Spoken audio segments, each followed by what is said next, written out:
Saint Martin যাওয়ার পরিকল্পনা করছেন? তাহলে ভিডিওটি শেষ পর্যন্ত দেখুন, কারণ যাওয়ার আগে এই 5টি গুরুত্বপূর্ণ প্রস্তুতি না থাকলে আপনার স্বপ্নের ভ্রমণ এক মুহূর্তেই ভয়ঙ্কর অভিজ্ঞতায় বদলে যেতে পারে। নাম্বার 1, সেন্ট মার্টিন যেতে হলে কমপক্ষে 1 মাস আগেই শিপের টিকিট কেটে রাখা খুব জরুরি, কারণ সবচেয়ে জনপ্রিয় জাহাজ কর্ণফুলী এক্সপ্রেসের টিকিট খুব দ্রুত বুক হয়ে যায়।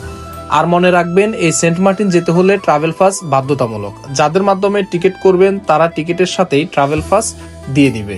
নাম্বার 2, আপনি যদি সেন্ট মার্টিনের জনপ্রিয় রিসোর্টগুলোতে থাকতে চান তাহলে শিপের টিকিট কাটার সাথে সাথেই রিসোর্ট বুকিং দিয়ে দিন, দেরি করলে ভালো রিসোর্ট পাওয়া কঠিন হয়ে যায়।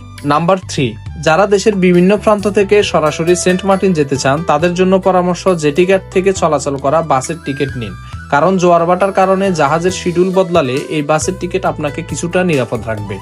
নাম্বার 4, সেন্ট মার্টিনের কিছু রিসোর্টে ইলেকট্রিসিটি সমস্যা থাকে, তাই সাথে রাখুন একটি ভালো পাওয়ার ব্যাংক। খুব জরুরি প্রয়োজনে কিছু ফার্স্ট এইড ওষুধ।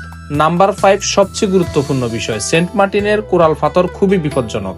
অবশ্যই রাবারের স্যান্ডেল সঙ্গে নিবেন এবং প্রতিটি স্টেপ দিবেন খুব সাবধানে, না হলে ভয়ানক দুর্ঘটনা ঘটতে পারে।